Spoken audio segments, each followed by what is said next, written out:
ये जो टॉपिक हमारा आज जो हम लोग शुरू करने जा रहे हैं बेटा, ये है हमारा एनिमल डाइवर्सिटी। दो वर्ड है यहाँ पर, एनिमल और दूसरा है आपका डाइवर्सिटी। आप बहुत अच्छे से जानते हैं डाइवर्सिटी का मतलब क्या होता है। डाइवर्सिटी का मतलब होता है विविधता, हिंदी में वैरायटी। आप अपने आसपास बहुत सारे एनिमल्स आप देखते हैं, बहुत सारे एनिमल्स आप देखते हैं, ठीक है। कुत्ता, बिल्ली, गाय, भैंस, बैल, इंसान, वो भी जानवर ही है। कॉकरोच, छिपकली, बीटल्स, ग्रास हॉपर, स्नेक, कनखजूरा, सब देखते हो। सबके अंदर कॉमन क्या है? जितने नाम लिए हमने, इन सब के अंदर कॉमन क्या है? Just tell me, what is the common among all? बोलो भाई, सिद्धार्थ बोलता क्यों नहीं भाई? Body design. ले, बॉडी डिजाइन किस बेस पर आप कह सकते हैं? बताइए, बॉडी डिजाइन किस बेस पर आप कह सकते हैं?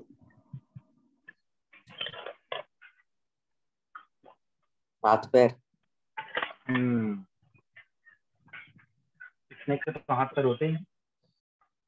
किसके? स्नेक के तो हाथ पैर होते ही नहीं। सर सब जिंदा रहने के लिए किसी ना किसी चीज के ऊपर डिपेंड रहते हैं। It means you are saying they are heterotrophs. चलो, ऐसे बहुत सारी सिमिलरिटीज हैं, बहुत सारे कॉमन फीचर्स हैं जो सभी के सभी लिविंग ऑर्गेनिज्म शेयर करते हैं। भाई सबसे पहली चीज, they can move from one place to another place, they are movable. Movable से पहले कॉमन चीज है, दे आर लिविंग। और सर कुछ ना कुछ खाते हैं। ठीक है, दे आर लिविंग। अब तुमने बता दिया ना, डिपेंड करते हैं दूसरे के ऊपर, तो हेटेरोट्रॉफ हुए।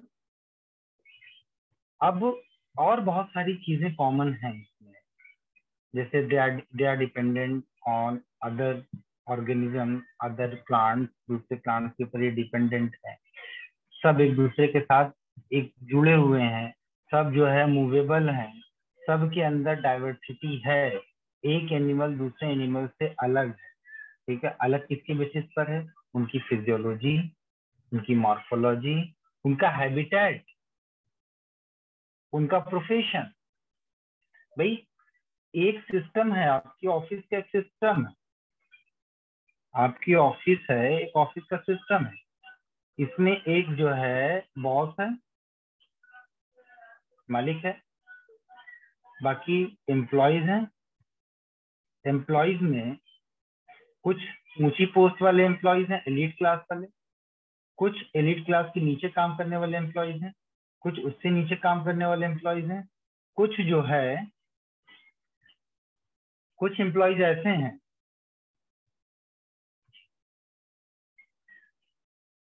क्यों, कुछ एम्प्लॉयज ऐसे हैं जो कि पियून की कैटेगरी में आते हैं।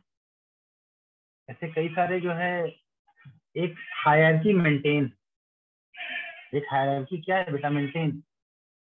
अब इस हायरार्की मेंटेन करने के लिए वहां पर कॉमन क्या है कि जितने भी आपने वहां पर सिस्टम के अंदर इंडिविजुअल्स को देख रहे हो, वो सारे के सारे individuals living and they share a common habitat, एक कॉमन हैबिटेट को शेयर कर। ये हैबिटेट क्या है? हैबिटेट वो जगह होती है जहां पर ऑर्गेनिज्म रहते हैं। अब ये हैबिटेट आपका एक्वेटिक भी हो सकता है, पानी के अंदर रहने वाले एनिमल्स हो सकते हैं। कुछ एनिमल्स ऐसे हैं जो हमेशा जमीन पर रहते हैं, कुछ एनिमल्स ऐसे हैं जो जमीन और पानी दोनों पर रहते हैं, ऐसे एनिमल्स को हम एम्फीबिया कहते हैं। कुछ एनिमल्स ऐसे होते हैं जो दूसरे एनिमल के ऊपर भी रहते हैं, और कुछ एनिमल्स ऐसे हैं जो दूसरे एनिमल्स के इनसाइड द बॉडी भी रहते हैं टोटली। तो ऐसे एनिमल्स को हम पैरासाइट कहते हैं। और जो एनिमल्स किसी दूसरे एनिमल्स के आउटसाइड द बॉडी रहते हैं, उन्हीं के ऊपर फीड करते हैं, उन्हीं के ऊपर सर्वाइव करते हैं, वहीं पर रहते हैं, उनको हम एक्टोपैरासाइट कहते हैं। और जो उस एनिमल के इनसाइड में रहते हैं और वहां से अपना न्यूट्रिशन अपना रहने की जगह, अपने खाने की जगह, अपना शादी ब्याह जितना है सारी चीजें उसके इनसाइड द बॉडी का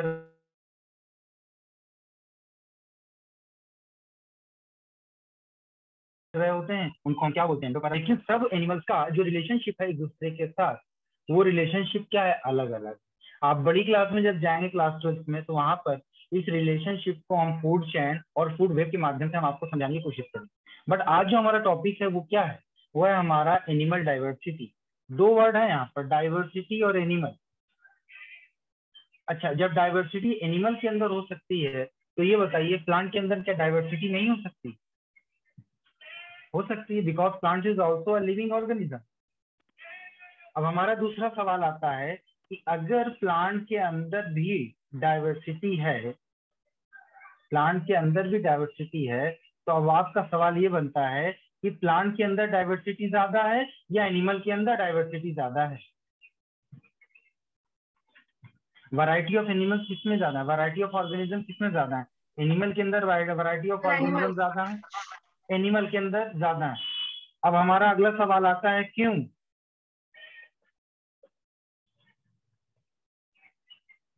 सर एनिमल्स में बहुत सारी कैटेगरीज होती हैं। प्लांट की बहुत सारी कैटेगरीज होती हैं। जी सर, मूवमेंट कर सकते हैं। हिमांशु ने कहा मूवमेंट कर सकते हैं। शायद हिमांशु हमसे आप पहली क्लास ले चुके हैं क्या, ये वाली? और क्या। अरे वाह, चैंपियन हो तुम तो यार। चलो, सवाल हमारा ये है, हिमांशु ने कहा मूवमेंट कर सकते हैं, तो उनकी बात को थोड़ा सा किनारे भी रखते हैं, हम दूसरे बच्चों से पूछते हैं वाई। एनसीईआरटी पढ़ा ना आपने? एनसीईआरटी पढ़ा? एनसीईआरटी में क्या लिखा है? कोयल गाना गाती है। सवाल आया कोयल क्यों गाना गाती है, कोयल कब गाना गाती है, और कोयल कैसे गाना गाती है। 3 सवाल बने, वाई, व्हेन एंड हाउ। इसी 3 सवाल पर पूरी की पूरी बायोलॉजी, पूरी की पूरी फिजिक्स, पूरी की पूरी केमिस्ट्री, इवन आपका पूरा का पूरा जो अस्तित्व है, आपकी पूरी की पूरी जो इंडिविजुअलिटी है, वो इसी 3 सवालों पर टिकी हुई है।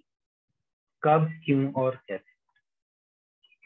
सवाल होता है कि आप यहाँ क्यों पढ़ रहे हो, आप यहाँ कैसे पढ़ रहे हो, आप यहाँ कब पढ़ रहे हो। क्यों का जवाब ये आया कि हम सब भैया डॉक्टर बनना चाहते हैं।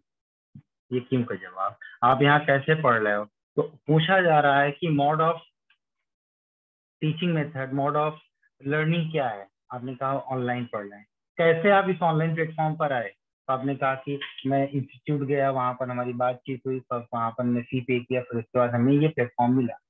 अल्टीमेटली हमारा मकसद क्या था? अल्टीमेटली हमारा जो मेन एम था वो ये था कि हम नॉलेज गेन करके हमको इस क्यों वाले सवाल को पूरा करना था। मतलब क्यों पढ़ना है, हमें अपना नीट क्रैक करना है। तो बेटा इस 3 सवाल का जवाब जब आप किसी भी रेफरेंस में आपको मिल जाएगा, ठीक है, तो आपकी नॉलेज उस कंटेक्स्ट में पूरी हो जाएगी। उस कंटेक्स्ट में आपकी वो नॉलेज क्या हो जाएगी? पूरी की पूरी हो जाएगी। ठीक। तो यहाँ पर आपसे पूछा गया कि एनिमल के अंदर डाइवर्सिटी ज्यादा है या प्लांट के अंदर डाइवर्सिटी ज्यादा है, तो आपने जवाब दिया कि सर एनिमल के अंदर डाइवर्सिटी ज्यादा है। तो हम सबसे फिर से पूछ रहे हैं, एनिमल के अंदर डाइवर्सिटी क्यों ज्यादा है? क्योंकि सर हिमांशु ने कहा कि क्योंकि animal can move, animal can move, plant can not. बेटा तो प्लांट में कुछ एनिमल, कुछ प्लांट्स ऐसे होते हैं जो एक्वेटिक होते हैं, और वो एक्वेटिक प्लांट में कुछ प्लांट्स ऐसे होते हैं जो फ्लोटिंग होते हैं।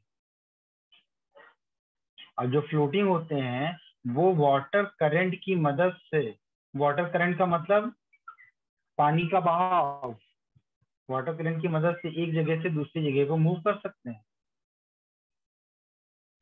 क्या हिमांशु अभी भी आप ये जवाब देंगे कि मूवमेंट की वजह से एनिमल के अंदर डाइवर्सिटी ज्यादा है, प्लांट के अंदर डाइवर्सिटी कम है? सर प्लांट में तो कुछ ही तो है जो मूवमेंट कर सकते हैं, लेकिन एनिमल में तो सभी कर सकते हैं। एग्जैक्टली। लेकिन बेटा एक बात और बताएं, मोस्टली एनिमल्स ऐसे होते हैं जो कैन मूव, जो मूवमेंट करते हैं, एक जगह से दूसरी जगह को जाने की कोशिश करते हैं।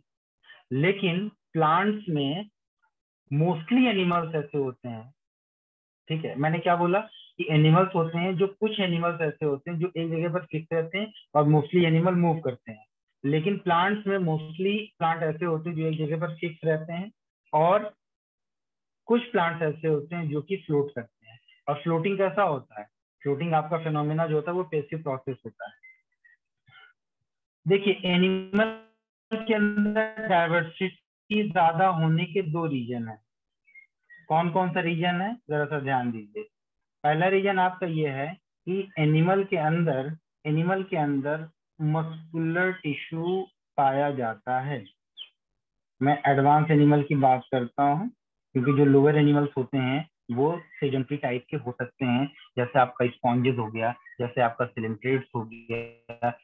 सिलेंट्रेट्स में मैं आपको कैटेगराइज करूंगा कि सिर्फ स्काइफोजोआ के मेंबर्स जो होते हैं वो मूवेबल होते हैं, बाकी के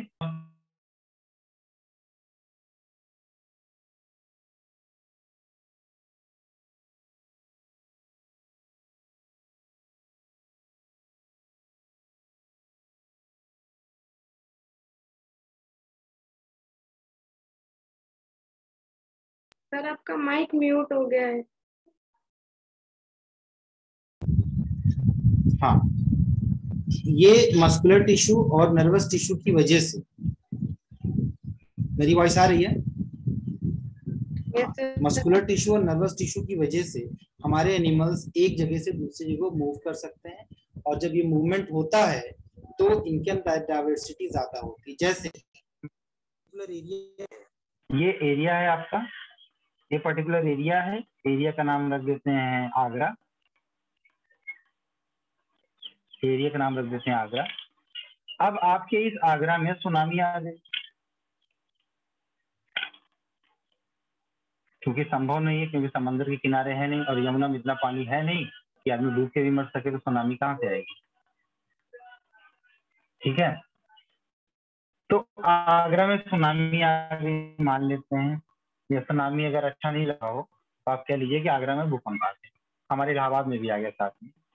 तो जब भूकंप के झटके लगे, भूकंप आया, तो एनिमल जो था वो मूव करके कानपुर भाग गया।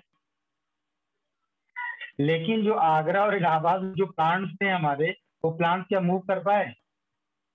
No sir. प्लांट्स के अंदर मूवमेंट एबिलिटी नहीं। तो वो प्लांट्स उस जगह पर जो नेचुरल कैलेमिटी आई, जो प्राकृतिक जो है आपदा आई, नेचुरल कैलेमिटी, उसकी वजह से हमारे प्लांट डिस्ट्रॉय हो गए। हमारे टाइप के ऑर्गेनिज्म थे जो एक ही जगह पर फिक्स रहने वाले ऑर्गेनिज्म थे, वो पूरी तरीके से डिस्ट्रॉय हो गए। अब मान लीजिए डिस्ट्रॉय होने वाले एनिमल्स में, डिस्ट्रॉय होने वाले ऑर्गेनिजम्स में कुछ ऐसे ऑर्गेनिजम्स थे जो एंडेंजर्ड थे, यानी उनकी स्पीसीज बहुत ही लिमिटेड थी, बहुत ही कम थी, और उनकी प्रोजेनी आगे बढ़ भी नहीं रही थी। तो ऐसे एनिमल्स जब, या ऐसे ऑर्गेनिज्म जब खत्म हो गए, तो उनकी नई प्रोजेनी कहाँ से आएगी? नहीं आई, खत्म हो गई। लेकिन जो एनिमल बहुत आसानी से मूव करके एक प्लेस से दूसरे प्लेस को चले गए, जब वो दूसरे प्लेस को चले गए, तो दूसरे प्लेस पर जाने के बाद नए प्लेस का इन्वायरमेंट, नए प्लेस का जो हैबिटेट, वहां के इन्वायरमेंट के प्रति उन्होंने अपने आप को क्या किया? अडॉप्ट किया। नए अडाप्टेशन से क्या हुआ? वहां के बिहेवियर में, वहां के इन्वायरमेंट के वजह से उनके अंदर एक नया बिहेवियर डेवलप हुआ, उनके अंदर एक नया चेंजेस आया। जो नया चेंजेस आया, वो नया चेंज जो था, उनके पुराने वाले जो पूर्वज थे, पुराने वाली जो उनके पेरेंट्स थे, उनसे ज्यादा डिफरेंस आया, उनसे ज्यादा उनके अंदर बदलाव आया। तो इस तरीके से धीरे धीरे धीरे धीरे क्या हुआ? धीरे धीरे ये इनके अंदर बदलाव आता गया, इनके अंदर डाइवर्सिटी क्या हो गई? बढ़ती चली गई। अब जैसे आप देखिए, डाइवर्सिटी के बहुत सारे रीजंस हैं। एक रीजन तो ये हो गया कि they can move from one place to another place. दूसरा, इसमें ये जो बताया कि हमने, इसके अंदर नर्वस सिस्टम होता है एनिमल्स के अंदर, they can sense their surrounding. भाई आज यहाँ बहुत गर्मी है, लोग मनाली भाग रहे हैं, लोग शिमला भाग रहे हैं, लोग कश्मीर भाग रहे हैं। क्यों भाग रहे हैं भाई? प्लांट तो कहीं नहीं जाने की इच्छा कर रहा है कि यार आ जाए, जो है यूपी में बहुत ज्यादा गर्मी है, ऐसा है, तो लोग घूम के चले जाते हैं कश्मीर, वहां से घूम घाम के वापस आएंगे हम। ऐसे तो प्लांट्स के अंदर कोई इच्छा नहीं होती है। एनिमल्स में स्पेशली ह्यूमन बींग्स जो है वो मूव करते हैं यहाँ से वहां, वहां से यहाँ। क्यों मूव करते हैं? बिकॉज उन्हें अपने सर्वाइवल को मेंटेन रखना है। सारा मामला सर्वाइवल का है। ये सर्वाइव करेंगे तो प्रोजेनी बनाएंगे, नहीं तो नहीं बना पाएंगे। समझ रहे हो बात को?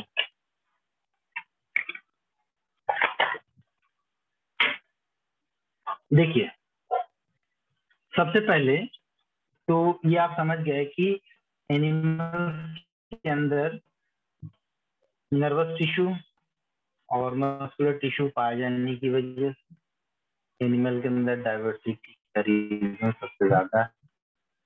और इन एनिमल्स में सबसे ज्यादा डाइवर्स जो ऑर्गेनिज्म है वो ऑर्गेनिज्म हमारा है आर्थ्रोपोडा। आर्थ्रोपोडा सबसे ज्यादा डाइवर्स है और इस आर्थ्रोपोडा को हम लार्जेस्ट फाइलम कहते हैं। पहली चीज, ये आपके बड़ा ही नीट का बड़ा पेटेंट क्वेश्चन है। इस आर्थ्रोपोडा का एक क्लास होता है, उसका नाम है इंसेक्टा। इस क्लास इंसेक्टा का जो है मेंबर है कौन सा? बीटल, जो सबसे ज्यादा पाया जाता है। स्पेशली क्लास इंसेक्टा जो है सबसे लार्जेस्ट क्लास है, पूरे एनिमल किंगडम का लार्जेस्ट क्लास। ठीक है। इस इंसेक्टा का दूसरा नाम मालूम है क्या होता है?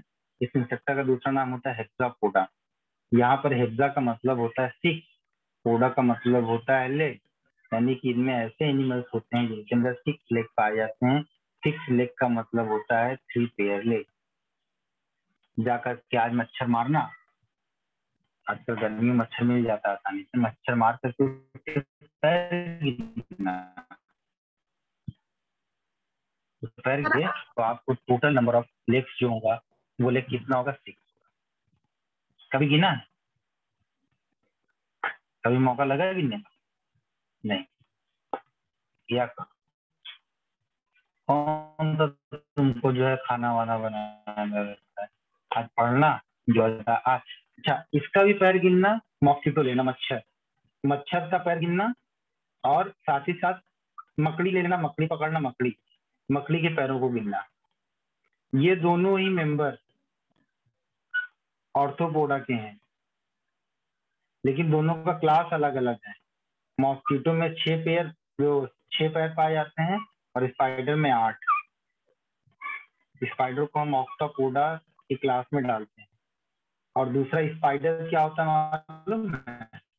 स्पाइडर बनाता है जाल बनाने की वजह से इसके क्लास कौन है? एरेक्नाइडा। एरेक्निडा वर्ड ही आया कहाँ से? वेब से। वेब का मतलब होता है जाल। और ये एरेक्निडा वर्ड एक जगह और आया है, जब आप सेंट्रल नर्वस सिस्टम पढ़ोगे। सेंट्रल नर्वस सिस्टम में पढ़ोगे आप ब्रेन, और ब्रेन में पढ़ोगे ब्रेन की कवरिंग, और इस ब्रेन की कवरिंग को हम बोलते हैं मेनिंजेस। ठीक है, क्या बोलते हैं? मेनिंजेस। ये मेनिंजेस 3 टाइप का होता है, ड्यूरामेटर, एरेक्नॉइड और पायामेटर। तो ये जो एरेक्नॉइड होता है ये बीच वाली लेयर होती है, और एरेक्नॉइड का जो स्ट्रक्चर है वो बिल्कुल वेब जैसा होता है, इसलिए इस वाली लेयर को मेनिंजेस को एरेक्नॉइड कहते हैं। तो कई सारी सिमिलरिटीज होती हैं हमारे एनिमल वर्ल्ड में। तो ये स्पाइडर ने क्या बनाना है? वेब बनाना है, और वेब की वजह से इसको किस क्लास में रखा गया? एरेक्निडा में रखा गया। ये एरेक्निडा की सिमिलरिटी आपको सेंट्रल नर्वस सिस्टम में भी देखने को मिलती है। हम वर्ड की सिमिलरिटी बता रहे हैं, ऐसा दिमाग में मत ले आना कि तुम्हारे सीएनएस में जो है स्पाइडर मैन घुसा हुआ है, ऐसा कुछ नहीं है। स्पाइडर बनाने की वजह से इसको एरेक्निडा में रखा गया है, और एरेक्निडा वर्ड जो है आपके सीएनएस में भी मिलेगा। और सीएनएस में कहाँ मिलेगा? ब्रेन के ऊपर जो कवरिंग होती है उस कवरिंग को कहते हैं मेनिंजेस या मेनिंग। और ये मेनिंग 3 टाइप का होता है। सबसे बाहर ड्यूरामेटर होता है, बीच में एरेक्नॉइड होता है, सबसे नीचे पायामेटर होता है। तो ये जो एरेक्नॉइड वर्ड आया है इसी एरेक्निडा से आया है। इसका मतलब ये जो एरेक्नॉइड मैटर होगा इसका जो शेप होगा वो कैसा होगा? वेब लाइक होगा, एकदम जाल जैसा होगा, इसलिए।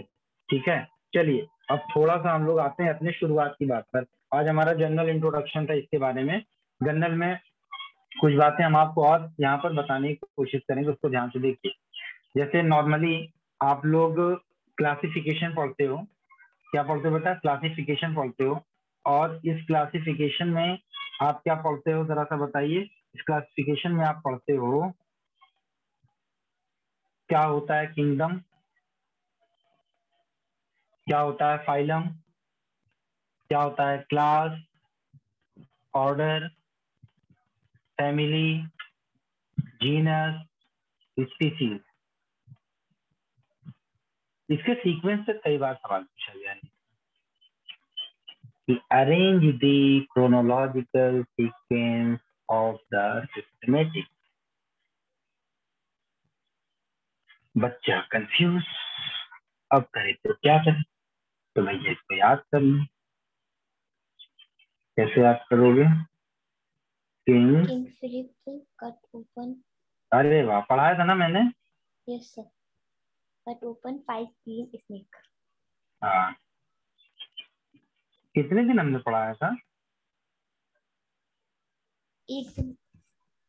एक ही दिन में इतना ढेर सारा पढ़ा दिया यार, ये तो सही बात। किंग का के, फिलिप का पी। यहाँ पर किंग पूजा होना चाहिए, लेकिन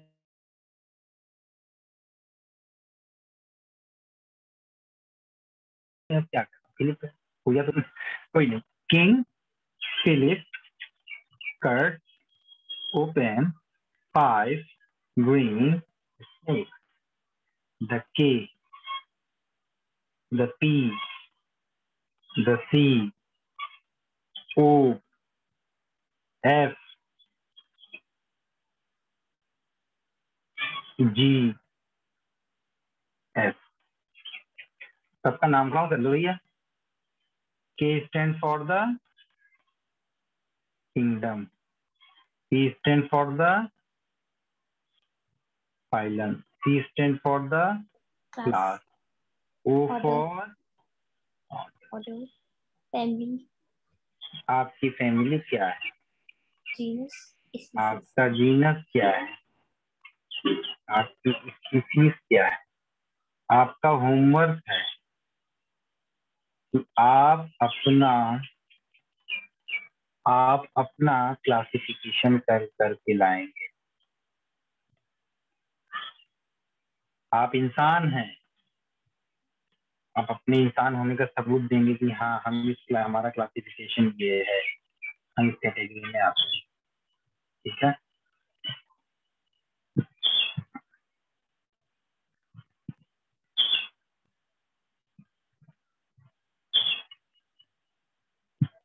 चल आगे चलते हैं। टॉपिक लंबा है, पेशेंस के साथ चलना है और मजे से चलना है।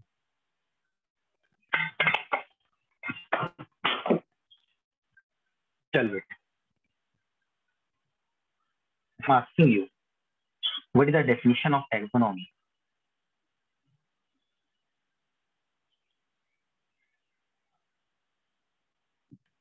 ए भाई सिद्धार्थ शर्मा, अपना चेहरा दिखा भाई। हाँ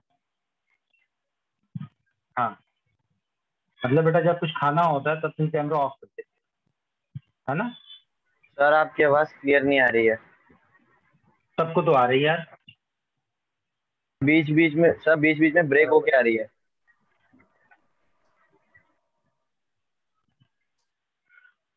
क्या भाई बच्चों, सबको ऐसे ही लगता है क्या?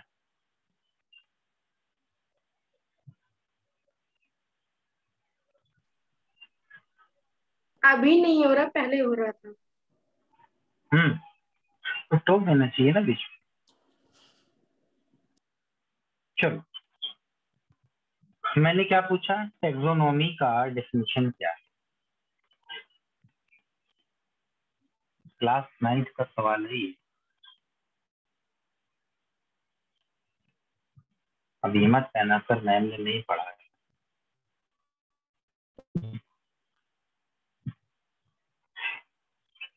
कुछ मैम लोग को छोड़ करके कोई मैम नहीं पढ़ा।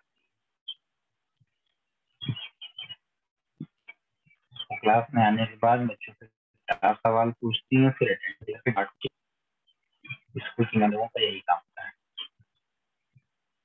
4 बच्चों को टारगेट किए कि कौन बच्चा कमजोर है, सर नेटवर्क इशू हो रहा है, नहीं आ रही आवाज। और डांटो। नहीं आ रही आवाज? नहीं सर, बिल्कुल नहीं आ रही आवाज। अच्छा,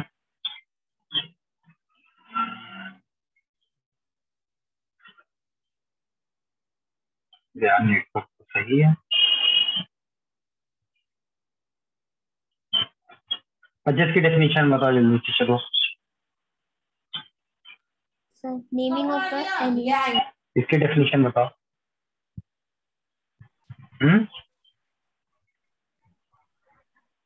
डेफिनेशन बताओ बेटा इसको, लिख लो इसको।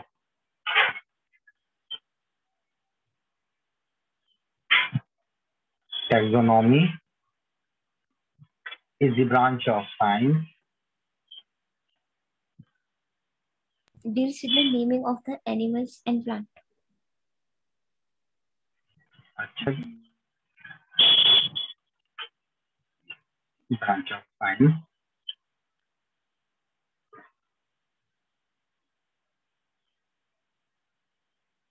deals with the study of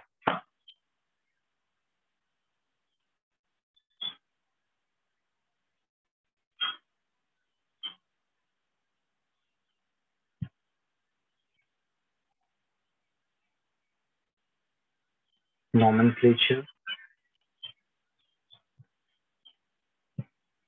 procedure and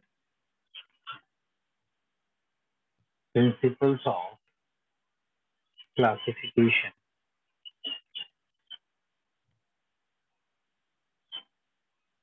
Principles of classification.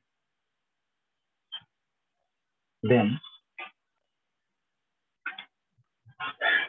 ये जो टर्म था टैक्सोनॉमी का किसने दिया था? किसको पता है? बताइए। किसको दिया था? Candolle uncle.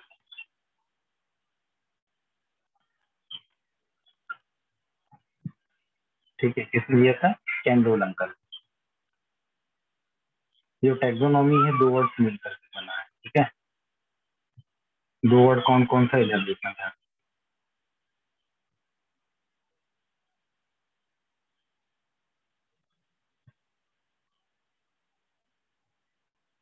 एक वर्ड है टैक्सो और दूसरा वर्ड है नोमो या नोमॉस। ये 2 वर्ड आपको यहाँ पर देखने को मिलेगा। टैक्सो वर्ड आया है किससे? टैक्सिस। और नोमो वर्ड आया है किससे? नोमॉस। टैक्सिस का मतलब होता है अरेंजमेंट,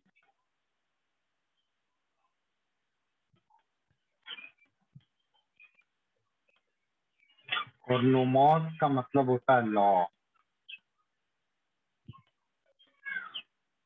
मतलब laws of arrangement. Laws of arrangement जो होता है उसको हम बोलते हैं क्या? टैक्सोनॉमी। ठीक। ये जो वर्ड है, ये वर्ड आपको ग्रीक वर्ड, ये वर्ड आपका ग्रीक।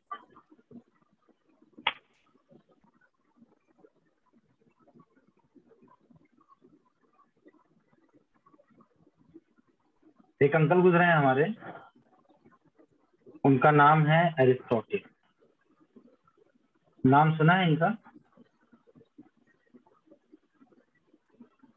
रिप्लाई करो भाई। फादर ऑफ यस सर, सुना है। अच्छा यार, हम तो अंकल कह रहे थे। नहीं, किसी के फादर हैं ये। अच्छा, सर किसी के फादर ऑफ फादर। साइंस। अच्छा ये बताओ, पूरे बायोलॉजिकल वर्ड में कोई अंकल भी है? पता नहीं सर। पता करके आओ, तुमको मिलेगा चॉकलेट कंफर्म।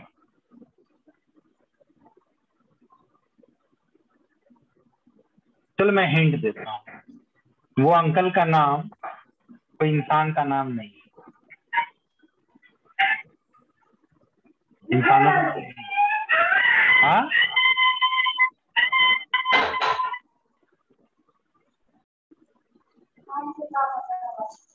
ठीक है। जो अरस्तु अंकल थे, माइक ऑफ करो यार, ये मम्मी की आवाज आ रही है।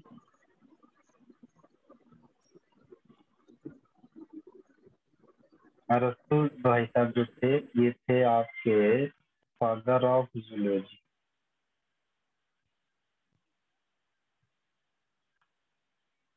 ये कहानी वहानी है, थोड़ा सा इसको पढ़ लेना, ठीक है। फादर ऑफ जूलॉजी, इनकी एक बुक की हिस्टोरिया एनिमेलिया।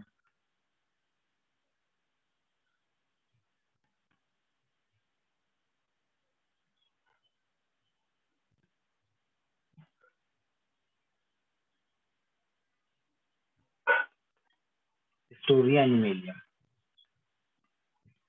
इन्होंने पूरे एनिमल्स को ये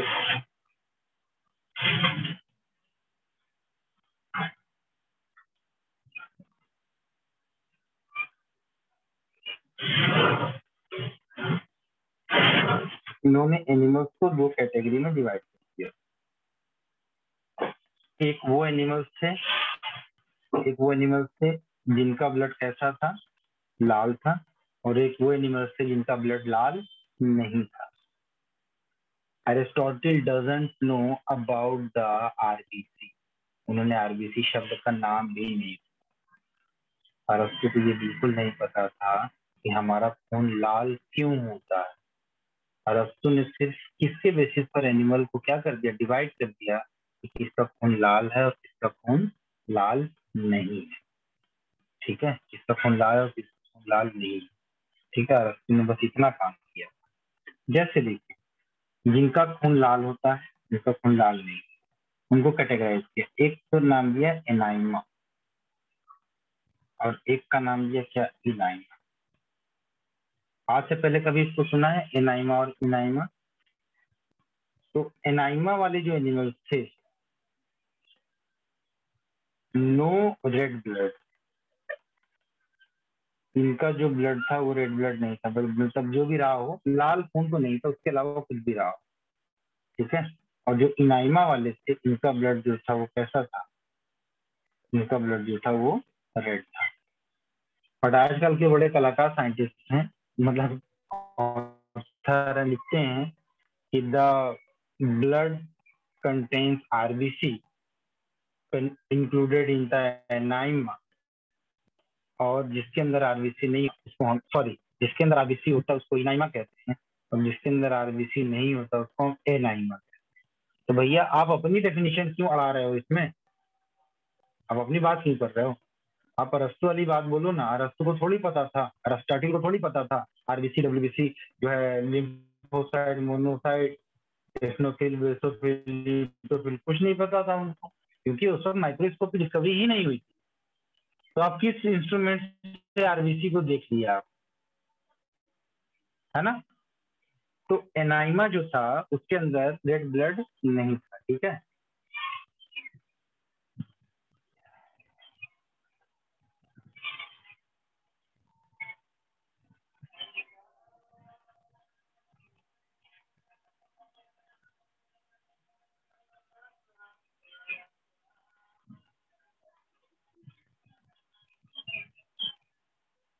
ठीक है,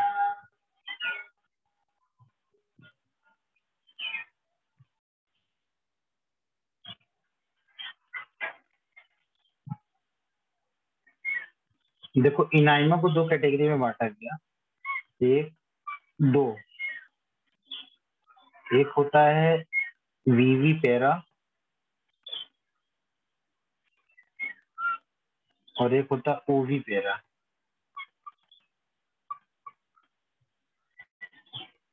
वीवी पेरा वो एनिमल्स होते हैं जो अपनी जैसी प्रोजेनी को जन्म देते हैं, दे गिव बर्थ, ठीक है। और जो ओवी पैरा होते हैं ये एग लेइंग होते हैं, ये चीज, ठीक है। नहीं आया समझ। क्या कह रहे हो? नहीं सर, आपकी आवाज कट गई।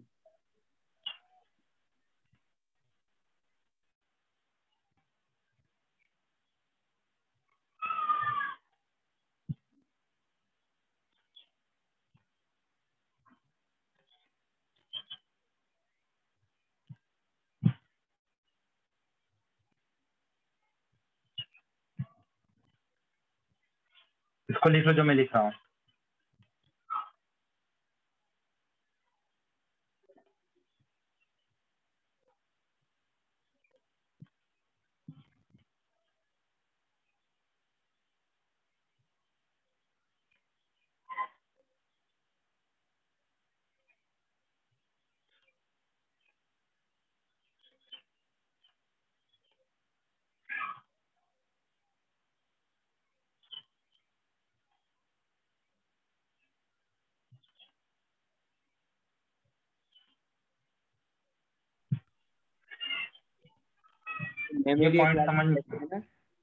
ये पॉइंट समझ में आया? हाँ आ गया। क्या लिखा? Animals which give birth to young ones like man, whale and other mammals, they are included under the category of vivipara. दूसरा है आपका ओविपेरा। ये जो एनिमल्स होते हैं वो अंडे देने वाले होते हैं, एग लेइंग होते हैं।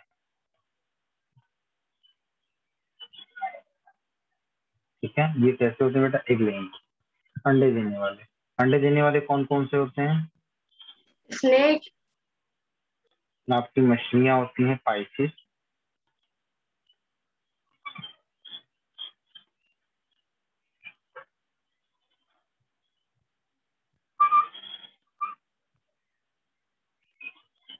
पाइसिस, एम्फीबियंस,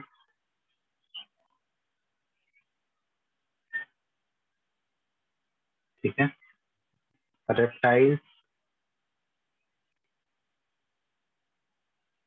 और एग, मुर्गियां जिसमें आती है। ठीक है,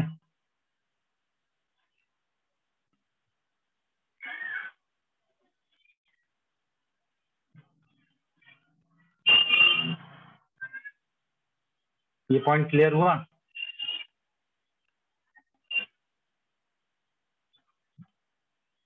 हाँ सर। अभी वॉइस आ रही है सबको अच्छे से? कोई नहीं कह रहा सर आपकी वॉइस सही आ रही है? जल्दी लिखो।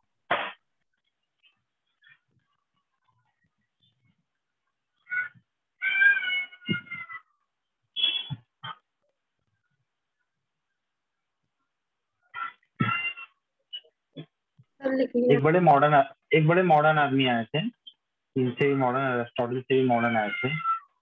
उनका नाम था R.H. Whittaker।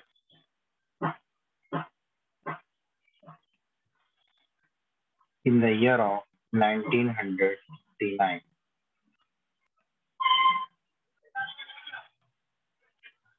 ठीक है, 1969 इन्होंने 5 किंगडम क्लासिफिकेशन दिया।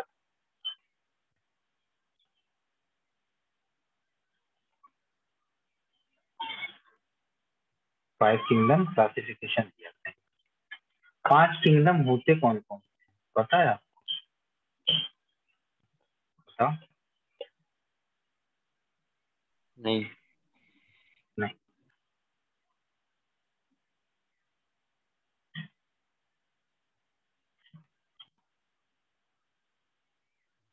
जहाँ जो पांचों नाम लिखे इन पांचों बारे में हमें पढ़ना है बहुत अच्छे से। एक आता है आपका मोनेरा, नंबर 1। नंबर 2 आपका आता है प्रोटिस्टा।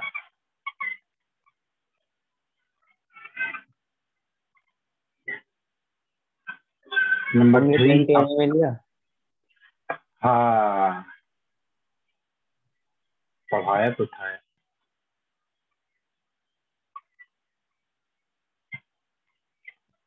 प्लांटी और आपका इनिमेल। हम जो पढ़ने जा रहे हैं वो है हमारा इनिमेल। ठीक है,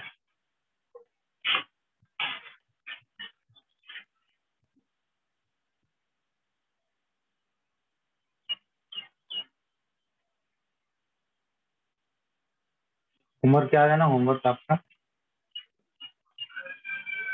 ये होमवर्क है, आपके अपना ओन क्लासिफिकेशन देना है मतलब मैन का।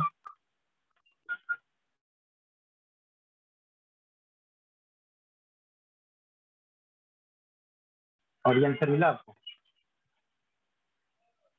अंकल ऑफ एम्फीबियस है। सर्पिश।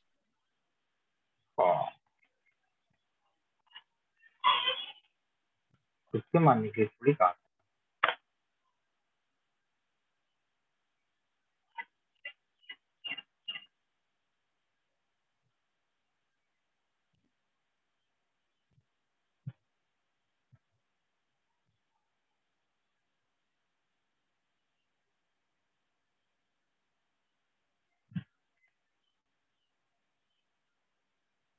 कर लो इसको।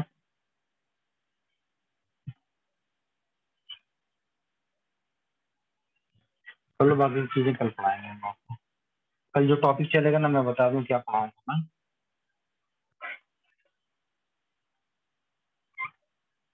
क्राइटेरिया ऑफ एनिमल क्लास,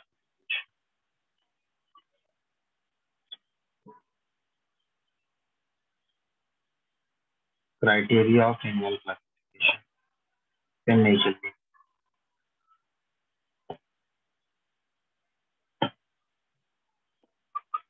ठीक है। कल में पढ़ेंगे criteria of animal classification, NCERT से पढ़ते हैं। क्या पढ़ के आओगे इसमें, ये क्या जो क्राइटेरिया, ये सिमेट्री क्या होती है, डिप्लोब्लास्टिक ट्रिप्लोब्लास्टिक ऑर्गेनाइजेशन क्या होता है। क्या बात है, हिमांशु ने बता दिया, जिम्नोसियाना को कहते हैं uncle of amphibia. Very good बेटा, शाबाश। सर गूगल से देख लिया था। ये कहीं से भी देखे हो यार, नॉलेज पूरी हो गई ना तुम्हारी। ये जो दिख रहा है ना आपको, ये क्राइटेरिया आपको पढ़ करके आना है। आपको कहाँ तक पढ़ करके आना है, ये नोटोकॉर्ड तक पढ़ के आना है आपको, ठीक है। नोटोकॉर्ड तक पढ़ के। अब चलो हम जा रहे हैं, बाय बाय।